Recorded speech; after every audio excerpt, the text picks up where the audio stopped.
ప్రభుత్వం అమరావతికి 15,000 కోట్ల రూపాయల నిధులు కేటాయిస్తుందని ఊహించలేదన్నారు కేంద్ర మంత్రి పెమ్మసాని చంద్రశేఖర్.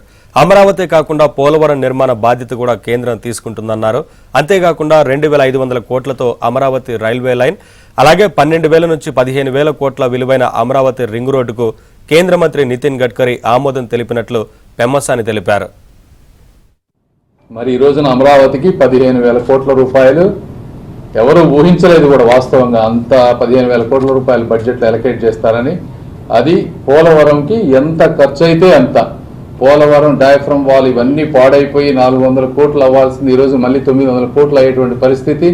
కాస్ట్ ఎస్కలేషన్స్ ఉన్నా కూడా వచ్చే 2-3 సంవత్సరాల్లో దీన్ని పూర్తిగా ఫినిష్ చేసే విధంగా కంప్లీట్గా వాళ్ళు కంట్రోల్ తీసుకొని ఆంధ్రప్రదేశ్కి పోలవరం అనే దాన్ని ఇవ్వబోతా ఉన్నారు. అదేవిధంగా రైల్వే ఇక్కడ అమరావతిలో తీసుకుంటే దాదాపుగా 2,500 కోట్లతోటి exclusive capital oriented rail line already మనకు శాంక్షన్ అయింది.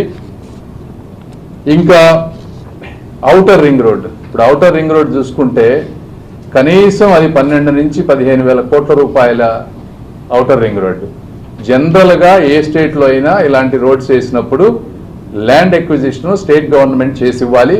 అయితే గడ్కరీ గారు మనకున్నటువంటి పరిస్థితుల దృష్ట్యా బాబు గారు మేము ఎక్స్ప్లెయిన్ చేసినప్పుడు మేము ఈ రోజున ల్యాండ్ ఎక్విజిషన్ చేసి ఇవ్వలేము అన్నప్పుడు, సరే అది కూడా మేమే చేస్తాం, మీరు కొంచెం మెటీరియల్ కాంపోనెంట్ శాండ్ అవి ఇస్తే చాలు అని ఆయన పెద్ద మనసుతోటి దాదాపుగా 15,000 కోట్ల రూపాయలు విలువైనటువంటి ప్రాజెక్టుని మనకు ఓకే చేశారు. ఇది కూడా అదేవిధంగా వెనుకబడిన జిల్లాలని ప్రకాశం కూడా యాడ్ చేసి వీటన్నిటికీ కూడా స్పెషల్ నిధులు ఇస్తున్నారు. 2 ఇండస్ట్రియల్ కారిడార్స్ మీకు తెలుసు, ఒకటి కొప్పర్తి నోడు, ఇంకొకటి వచ్చేటప్పటికి ఓర్వకల్లు నోడు. ఈ రెండింటికి ఇంకా డీటెయిల్స్ రావాలి వీటిలో, బట్ అవి ఒక 2 మేజర్ వస్తున్నాయి.